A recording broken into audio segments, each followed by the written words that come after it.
Ladies and gentlemen, good evening and welcome to the Sathya Sai Parenting Talk by Mr. Robert and Mrs. Rita Bruce. On behalf of the host and organizers today, the Sathya Sai Central Council of Malaysia, we wish a warm welcome to our speakers, Mr. Robert and Rita Bruce, who come from America. It is indeed our pleasure and privilege to have Mr. and Mrs. Robert Bruce today with us, as both of them have vast knowledge and experiences to share with us on parenting. During their last 30 years of their spiritual journey, they have infused and practiced the teachings of Sathya Sai Baba in their lives and in bringing up their 4 children. Today they are here to share with us the vast insights that they have gained from their own life's experiences. Sister Rita Bruce has written and published 4 books, including one on Sathya Sai parenting, on how to infuse spiritual values in parenting and in bringing up our children. She has also published 2 books on Vision of Sai 1 and Vision of Sai 2, which chronicles their spiritual journey over the last 18 years in the Sai Baba movement. The last book that she has published is Love of Conscience, which she herself describes as the perfect model of Sathya Sai Baba's teachings on human values.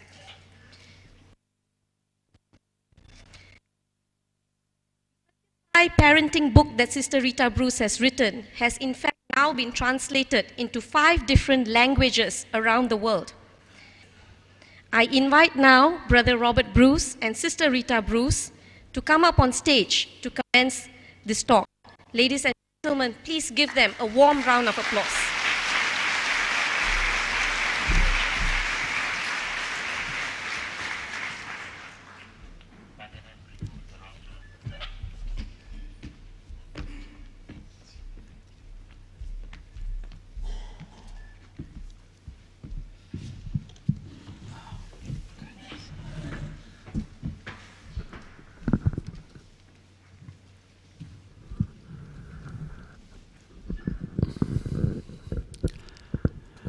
Oh, welcome everyone.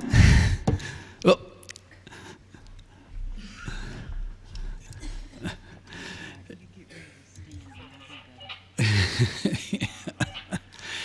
it is so wonderful to be in Malaysia, and we want to thank, of course, the Sai organization, the Educare Academy, and you know, it's like the tip of the iceberg. What you see up here is 10%.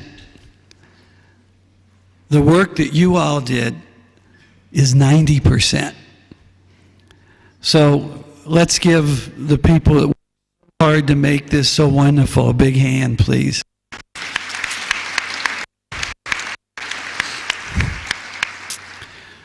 Not too long ago we were in Switzerland, and it's a very unusual country.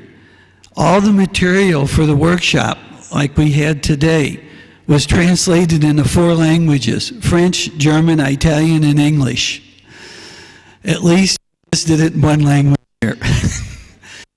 But it's really a language of the heart. You know, and that's what is so unusual today, is whether it's in Russia, whether it's in Greece, whether it's here in Singapore, New Zealand, America, Canada, it is a world consciousness problem that us people who are striving to make the family stronger is having. You are not unique in Malaysia, trust me. Every place, the family is slowly deteriorating. We're all struggling, we're all stressed out. And so it just gives us a couple hours tonight just to think about it, because we're so stressed in this life. And no matter where we go, that's the way it is. Oh, at last I got a day to sit down and think about it.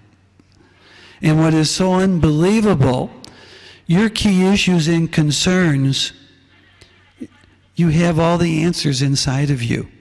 That's what the Sai organization is called Educare. It comes from within and out. We all have this knowledge in us. It's just that we have to sit down and talk about it. Now, the parenting book that they referred to, the Sathya Sai parenting that my wife did, it's really started when we were doing workshops saying, leave us with something so that we keep referring to us, that keep our batteries charged.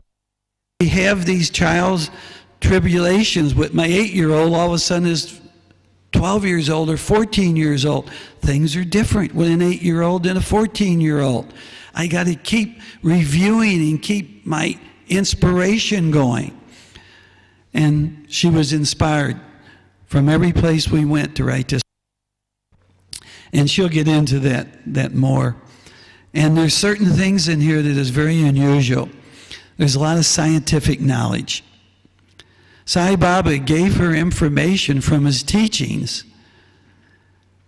but scientists want other things than philosophical teachings. Give me facts, give me things that are known. You know how the scientists are. I'm one of them, I'm an engineer. I'm not quite a scientist. I'm a little more practical than scientists and doctors.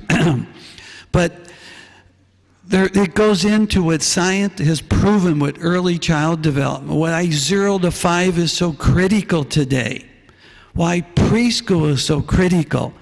And what I've been reading in the papers in Malaysia, your government is such a visionary, and every one of you needs to support it because there is an awareness that the family value needs help. So really, give the government all the support you can. So, I think I've said enough, haven't I? She said to have everybody turn off their mobiles. Everybody turn off their mobile. I'm not used to that. See, I don't have a mobile phone. I'm not used to the music going off and everything. Yeah, everybody's supposed to turn their mobile off. I heard something, I didn't know what it was. Okay. And if you're a doctor on call, sit in the very back, say you get an emergency call. Well, you can understand that. But for most of us, if your child's at the shopping mall and he wants to buy a pair of Michael Jordan tennis shoes for $150, you don't need to listen to it anyway. That's why you're here tonight. Good evening. Oh, turn the button. There we go. Good evening, everyone. Can you hear? It's a pleasure to come and speak and to be with you tonight to share some of the wonderful things that Robert and I have learned from Sathya Sai Baba and his teachings. I want to start off with just a little brief introduction about how I grew up so that you can understand how different life is today. My generation dies. When we're gone, there will be no one left to remember what life was like before television. I was raised in the Midwest, in St. Louis, in the suburbs. And I lived a block from the Catholic Church. I went to school, went to Mass every morning. My grandmother lived with me.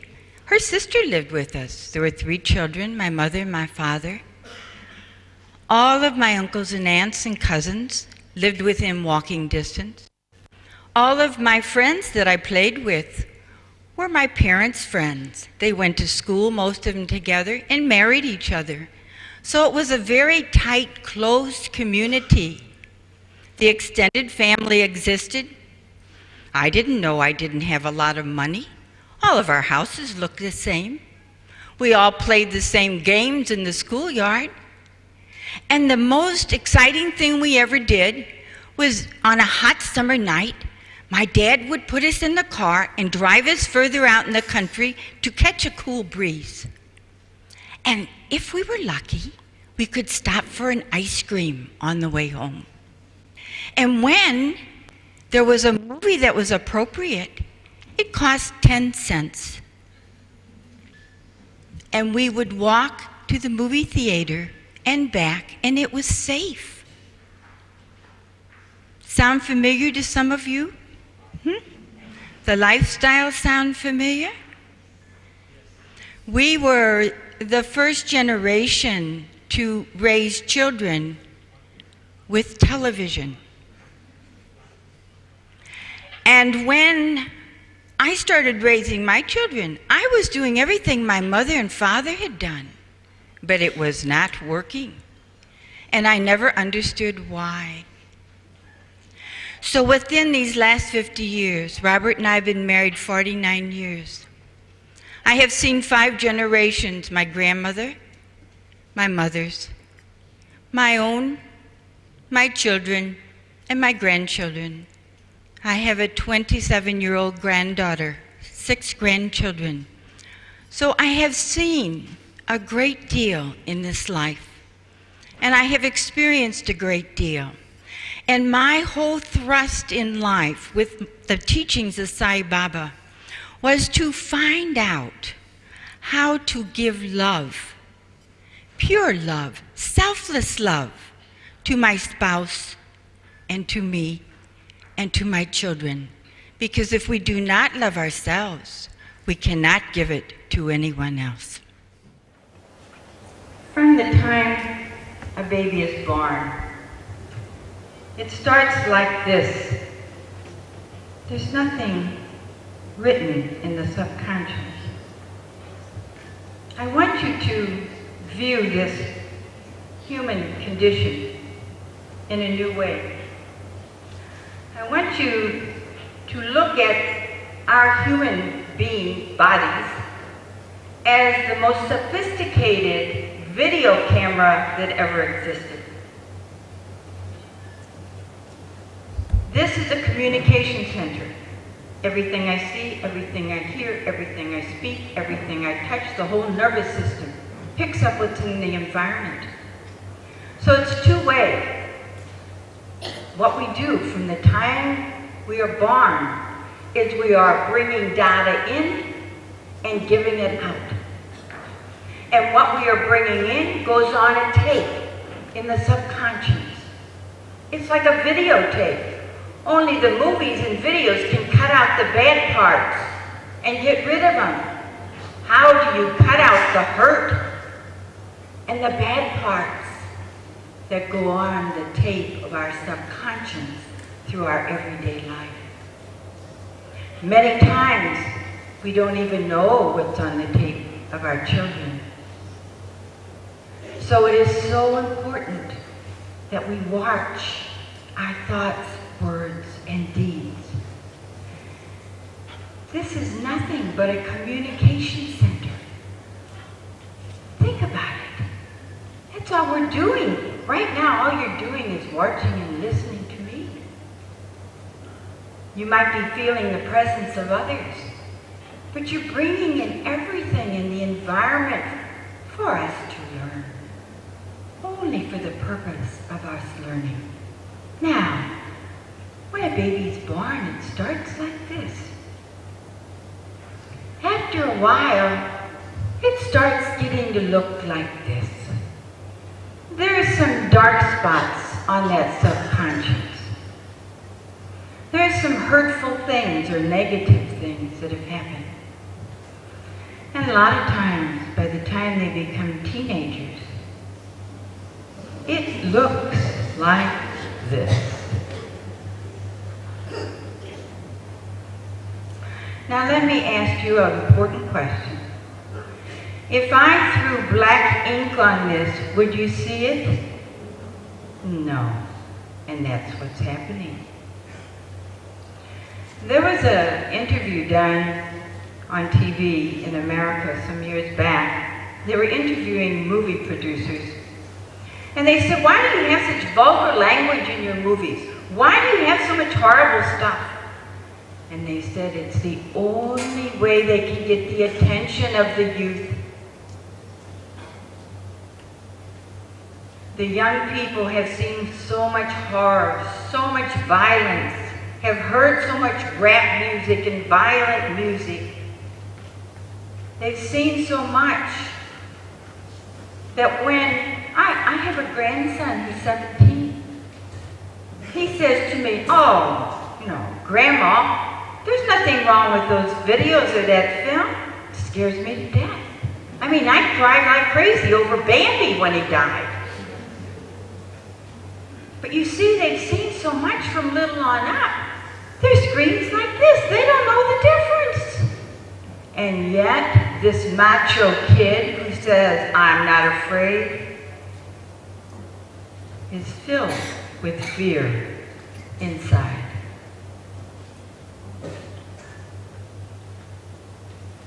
When we have a newborn child, today, Baba has been telling us, as long as I've been a devotee and even before, that the most critical time in a child's life is the first 5 years. He has said many, many times that the most important thing that we can do for our children is to read, tell them spiritual stories, sing spiritual songs, sing uplifting songs, beautiful music, talk, laugh, be happy. So this is what happens. When a child is born, they have now did enough research that in the first 3 years, there's wonderful highways in the brain. They call them myelinated sheaths, the little runners. And the child doesn't have to understand that you're reading them a spiritual text or how to honor my mother and father. Little neurons go off in the brain, they spark. The child doesn't understand, but it is doing what to the subconscious? It's programming the subconscious.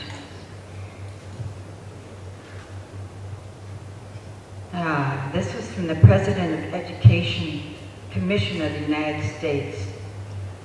There is a time scale to brain development, and the most important year is the first year. There are learning windows. The first year is the ability to understand words.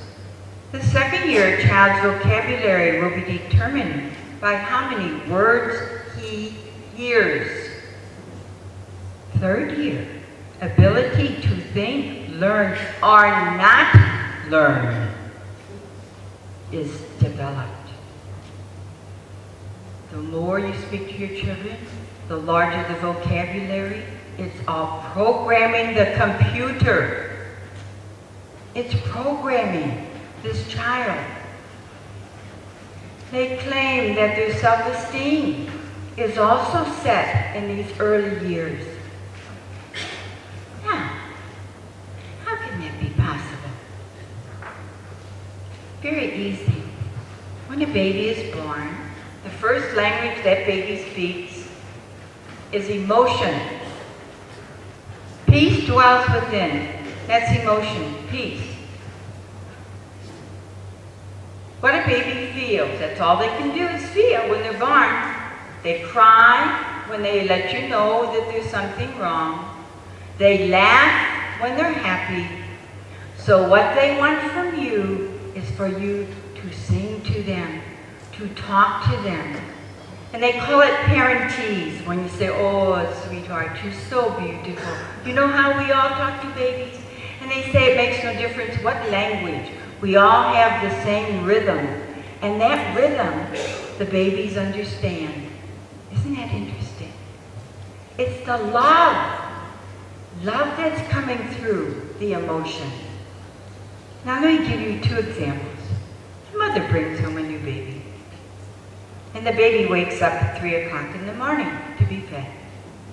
The mother gets the baby from the crib and says, "Oh, hi, sweetheart. I love you so much. Are you hungry? Are you wet? What can mother do to help you?" And you take care of the child, and you talk to it so sweetly. You cuddle it. You love it. That's one example. The second example is the same scene. Baby wakes up at 3 o'clock. And the mother says, "I'm too tired to get up, you get up." Husband looks at her, "Don't bother me, you get up and take care of that kid." So they start fighting back and forth as to who's going to get up and take care of the baby. Meanwhile, the baby's there in the bassinet crying. Next thing you know, the neighbors are pounding on the wall, screaming, "Why are you making so much noise? You're waking us up." Now we got the neighbors involved, right? So we got mother, father yelling, neighbors yelling, meanwhile the baby's screaming. Mother finally gets up, yells at the baby, "Why are you waking up? Why didn't you sleep all night? I gotta go to work tomorrow. I'm so tired, I don't feel like doing this." So about the time that she finally gets the bottle into the baby's mouth, the baby starts sucking and goes, sucks a little bit more and withdraws. Mother says, "You're not hungry. If you were hungry, you'd be drinking this milk." So she puts the baby back in the bed, and the baby cries itself to sleep. Now, what is this teaching the child about self-esteem? The first example, it teaches the baby that someone loves me, someone cares for me, someone will be there to take care of me and help me. They like me. What's the second example teaching that child about self-esteem? You're too much trouble. You're bothering us. We don't want to take care of you. If you got a problem, you go cry it out by yourself. Do you see the difference? Huh? Do you see the difference? Self-esteem is how you feel about yourself. Feelings are the first language of a child. And the more we can sing, the more we can play, the more we can talk, the more peace and harmony and joy in the house. But a baby comes home from the hospital, they put it in the crib or a bassinet, and they turn on the TV. And the kid hears all this noise. Can you imagine what's going on in that tape of the subconscious mind? If you want your children to learn a skill, music or art, sports, teach them before the age of 10. Because at the age of 10, a hormone is produced. And that hormone will destroy all of those little runners in the brain that are not strong enough and firm enough. So the best time you can teach your child is 0 to 5. If you want to teach them skills, do it before 10. Now this brings up another subject. Mothers. Most of the mothers are not staying at home. In America, we have 76% of the mothers are working. We have 10 million children under the age of 5 in daycare. 10 million children in daycare. Have you ever been in a daycare? They may have 3 teachers there, and you may have 30 or 35 kids. I've gone in them, and I've seen little kids that were sick, 2 and 3 years old, laying on a little blanket, sucking on their thumb, all alone in the world. And you wonder why our kids don't have any self-esteem? You wonder why they're trying to escape and they don't like themselves? You wonder why we grow up and we don't love ourselves? It starts from in the womb. I remember when my son got married, and he and his friends who were recently married. Their wives and them were all working. I had no children at that time. And he said they sat down and they analyzed one night when they were all together how much their wives made,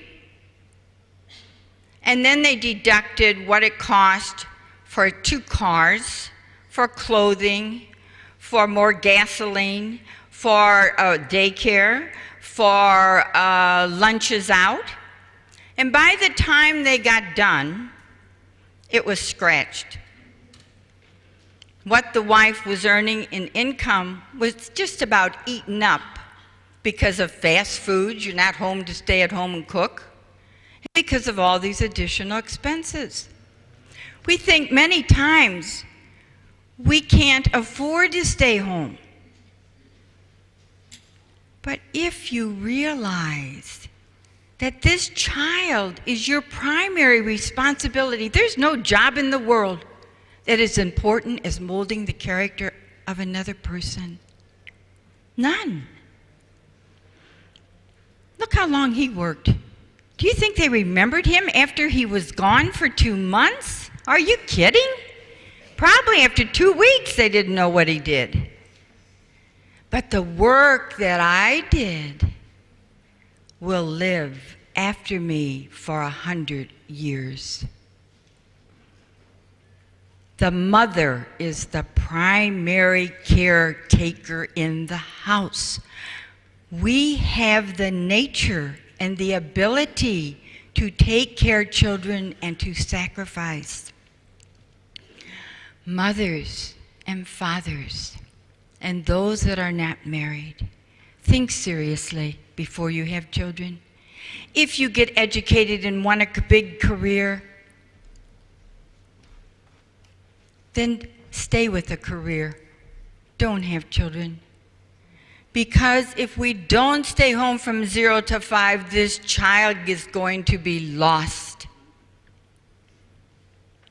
It's a very serious thing. And we're not taking it seriously at all. And when these ladies go out and get educated, they get careers and high degrees. They don't want to stay at home. I remember in the 60s when the women's movement came, and at that time, women finally went out because of the Second World War. They had to go out and work in the factories, and that pulled them out. And then they didn't want to go back in the home. But women were making 58 cents for the same job a man was getting paid $1 for. That wasn't right. But it went to the extreme. You see, equality.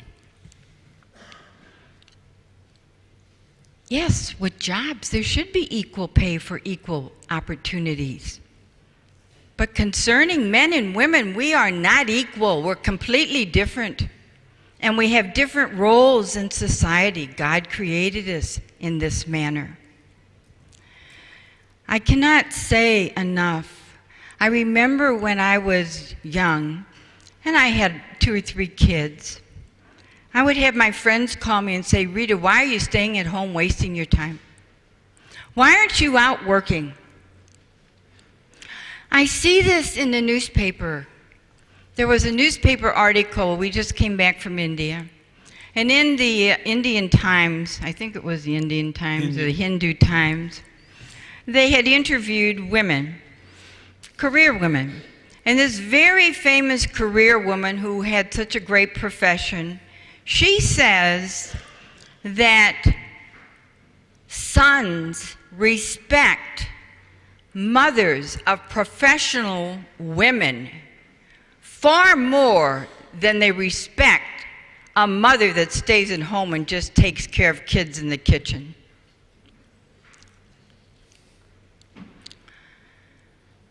Such humiliation. I've seen it all through the 60s, 70s, 80s, and now I'm seeing it all over again in India because they've only had TV about 10 years. It breaks my heart. I know what they're doing. They're programming. They're programming all of us. We are so programmed we don't have an original thought in our heads. It's all coming from the media. But let's go back to the roles of a man and a woman. Now do this brief. Put both of them up, hon. This is a job of a man. Now, I don't want anyone to get a concept that we can't do both. We can do both. But God designed the men to provide food and shelter and education. They were to inform the children with knowledge about what goes on in the world. That's the man's responsibility, to teach his child how to function in the outside world, about laws, what's right, what's wrong, what's ethical, so that they have a good name for their children. They grow up and have a good name in the family. Protection. The father and mother work together as a team, but the father is concerned about these things. Even if a mother works and contributes the money, the father will still worry about the bills being paid. He will still worry whether he has enough money for the child's education. It's a part of his program. We can do both, and it's important for the male and the female energy to be balanced in both of us. But these are the man's gifts. Functioning outside of the home is easier for them. Now the woman's gifts, she sustains life. She is the vessel of creation. Can you imagine? We're feminine energy of the universe. We're the vessel that sustains life and continues life. Baba looks at the male students and says, if it were not for your mother, you would not exist. You must honor your mother and father more than anything else, for they are the ones that have given you birth. Isn't that beautiful? Sai Baba taught me the role of a woman, and I'll tell you, I was so confused with the women's movement, I didn't know whether to wear pants or a dress.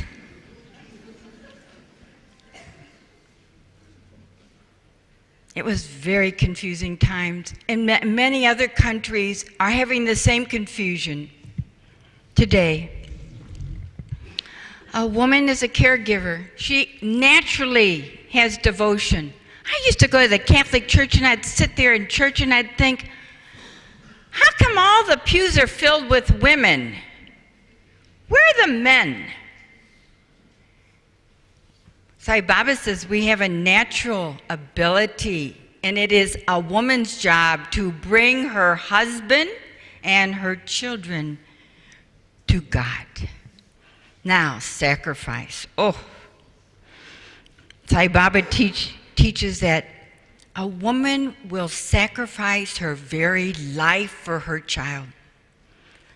He says a husband will go so far and then not continue. It's our natural gift. That's what we're made for. Stop and think about it. Do you know the greatest sacrifice that exists is giving up your own body for a child inside? Just think about it. I don't know how many of you men would do that. It's not easy having that thing run around inside, punching and hurting and nausea and labor pains. I mean, you cannot imagine. But the first thing that you do with a child is give up your own body. You sacrifice your own body. You nourish that child from within. But we have to continue nourishing that child. It is the lifetime commitment. A lifetime commitment. You never get rid of the child. Even when they grow up and have kids, you're grandparents. Then you are examples. Now, let's see how this works. There's 4 steps to every action that we do. We have thoughts. Thoughts give rise to words. Words lead to deeds. Deeds bring consequences, and consequences give rise to more thoughts. We are not. I was just going to say, why is this here all of a sudden? Because this is where the family unit is breaking down. Spoiling, spoiling, spoiling. The media has come into our house. If a stranger knocked on the door and said, "Can I come in and live with you? Gee, can I tell your child what he should do? Should I sit there at the dinner table? Should I talk to him while he's doing his homework?" What would you say? You would say, "No, get out." I think probably the average TVs in Malaysia is probably 2 in every house. And I bet it's on at dinner time. You're tired, you're exhausted, I'll just turn the news on. Oh God, I got to listen to that nonsense too. I mean, it's bad enough being stressed out at work, but when you turn the news on, it's even worse. Because this is hard to believe, but in Bangalore recently, when I was there, they have more cable TVs than I have in Tampa, Florida. They got 70 channels of cable. Oh, I couldn't believe it. And it's in every language imaginable, from Malaysia, from Singapore, from Japan. I mean, it's all over the world is being seen there. I think I got about 20 channels at home, unless you want to spend all kinds of extra money to get on these crazy dishes and stuff. But they got a normal plug-in with 70 channels. Crazy. Look how the family's being bombarded. Now, you tell your child, you are not going to have that cake with chocolate ice cream unless you eat all your food on your plate. You had a thought, you had a word. Now why don't you tell what happens, Mother? You've been working all day. You come home. Or you haven't been working out, but you've been running, taking the kids to ballet, you took them to the swimming class, you took them to t-ball, you took them to soccer. Oh, let's see, and maybe you had to get a shot, and you had to go fill out a form at school to get permission for him to go on this field trip. And you come home and you're pretty exhausted, and you just told the kid that Dr. Evie said you have to eat vegetables every day so you can have a healthy skeleton. And we know he's right. So, do you know the patience that it takes to outweight a child? That child will sit there and play around in those vegetables and won't eat that food. Everybody else is eating, you've done the dishes, and the kid's still sitting there. No matter what you say, that child won't eat those vegetables. You've all seen this scene, haven't you? Huh? Finally, you get so tired, you just say, oh, you take the plate away, you wash it, you want to get done, you want to get out of there, you give the kid the cake and the ice cream, because if you don't, he's throwing a temper tantrum. He's screaming, yelling, crying, kicking. So, the consequence is you gave in. Now, let's see what that does. Just leave it there, honey. Okay. It gives rise to more thoughts. Now the child now knows, if I outweight mom and dad, I'll get what I want. How many times when you're on the telephone do they ask you if you can go to a friend? Oh, yeah, and you don't even know what you're yeah-ing to. Or they'll hit dad when he's watching a sports event or reading the newspaper. Right? Oh, they're so smart. We're dumb. We don't even get together. They get together in cliques and try to figure out how to outfox us. So, This is critical. Baba says we think one thing, we say something else, and then we do something entirely different. Our thoughts, words, and deeds are not one. Now, why is this so important? Hit it. Yes, dear. Ah-cha! Now, you see that little thing at the bottom that says foundation, the basis of all learning, right conduct, truth? Now, most of us say, oh, we never lie to our kids. We tell our kids the truth. Remember what I just said? Thought, word, deed, consequence. We told our child one thing, but he did something entirely different.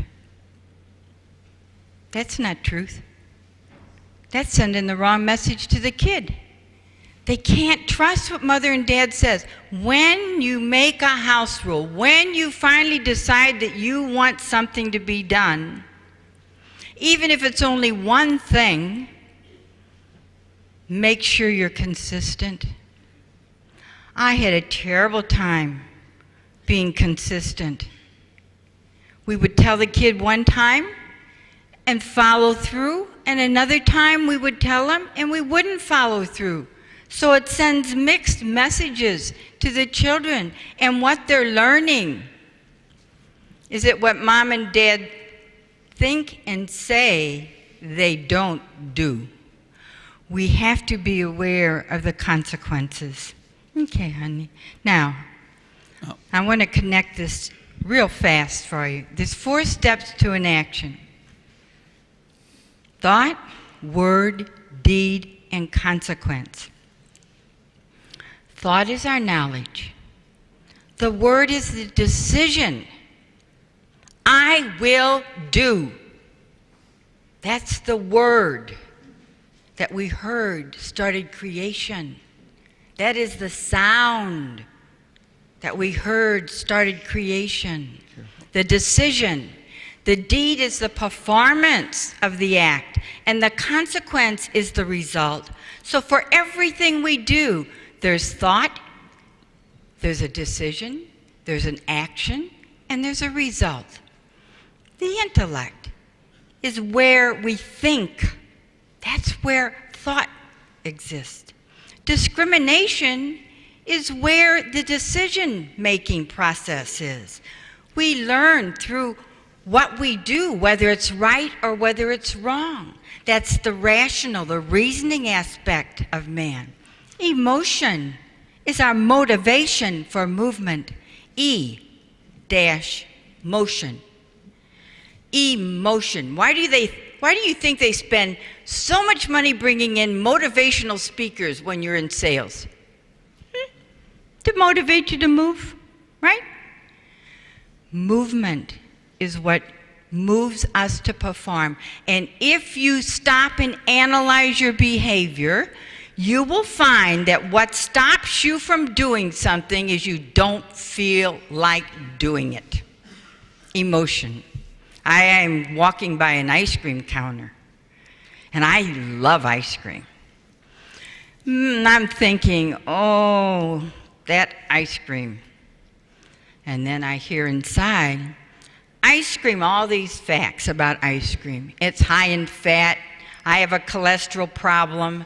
If I eat ice cream, it's going to increase the cholesterol.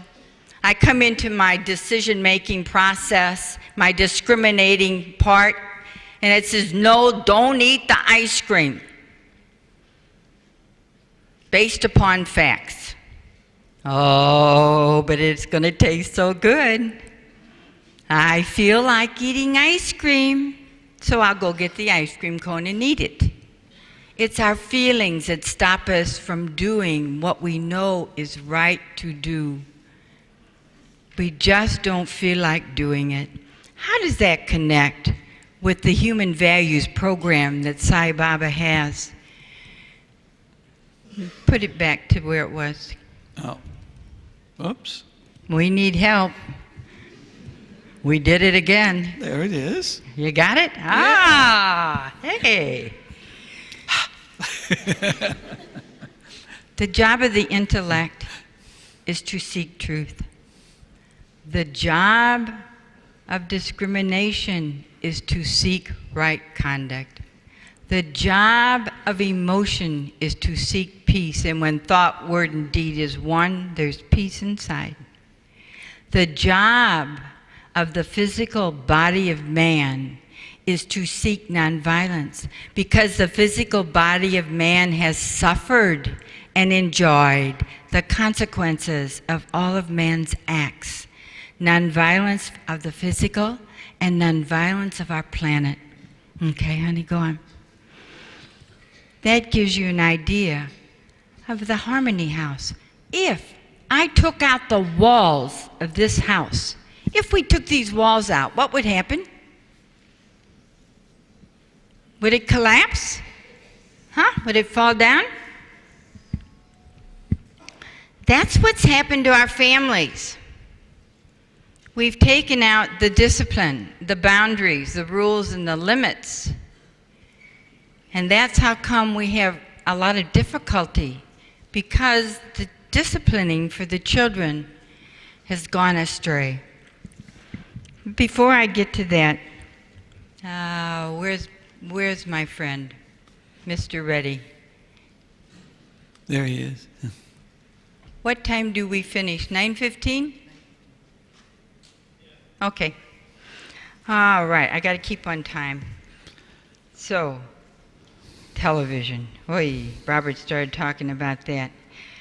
You see, television and commercials create so much of our problems, and we're not even aware of it. I want to... Should I tell him that story about the baby? Mm-hmm. I tell you an interesting story. We were at a house, and I heard this, and Rita heard this. I hate my daddy. I hate my daddy. What's going on? Now, the child is playing, but the television is on. The child isn't watching the television, but playing with toys. It's in a cartoon. I hate my daddy. What a terrible thing. Of course, you bite your tongue. You know, that's what we got to do as grandparents. A year later, we're over there. The father is correcting the child because he did something wrong. Now, this child isn't old enough for discrimination. But what does the child say? I hate you, Daddy. I hate you, Daddy. The father turns and says, oh, how painful that I have to correct my child and have him say that to me. Child doesn't know what he's saying. But see how that TV was on, was going in, creating one of those little black things up there. And I want to tell you today, in the last year, when I've been back in America and watching TV overseas, every new show almost is making children smarter than parents. You watch it. Parents are constantly being put down that they don't know this, they don't know about computers, I'm smart.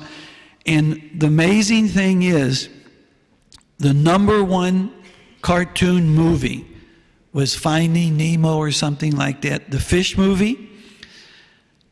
Everybody was talking about it. I watched that movie at the kids' house. They had it. So I went over to her niece's house, whose husband's a doctor. And the child's 5 years old, and he has another one too. So I said to the niece, who's supposed to be educated, her husband's a doctor, supposed to know all these scientific facts. I said, what was the message in that movie?